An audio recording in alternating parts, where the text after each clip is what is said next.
kababayan, Assalamualaikum warahmatullahi wabarakatuh. Dahil sa kamakailang paglala ng tensyon at labanan sa ilang bahagi ng Gitnang Silangan, hinihikayat ang lahat ng Filipino ng kasalukuyang naninirahan o naglalakbay sa rehiyong ito na manigurado sa pag-iingat at pagsagawa ng mga kinakailangang hakbang upang mapangalagaan ang inyong kaligtasan.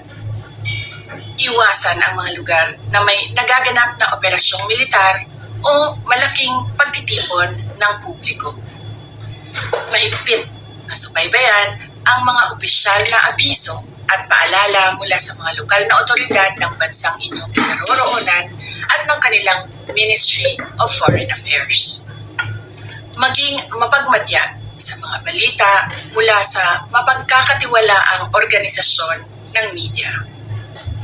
Panatilihin ang regular na komunikasyon sa inyong pamilya, mga mahal sa buhay, at mga pinagkakatiwalaang kaibigan tungkol sa inyong kinaroroonan at kalagayan. Paniguraduhin na hawak ninyo ang emergency numbers ng ating Departments of Foreign Affairs at lokal na otoridad ng inyong bansa. Siguraduhin valid at hawak ang inyong mga dokumento at pasaporte.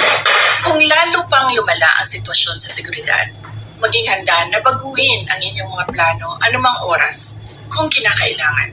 Gayon din, kung kinakailangan, ay lumapit sa ating mga embassy upang mabigyan ng tamang payo sa pinakaligtas na paraan sa pag-uwi ng Pilipinas. Sa panahong ito, nang walang katiyakan, ang inyong kaligtasan ang pinakamahalaga. Naway patnubayan at ingatan kayong lahat ng may kapal. At ipagdasal natin ang kapayapaan, pagkakaisa at kaligtasan ng lahat ng tao sa Middle East. Shukran.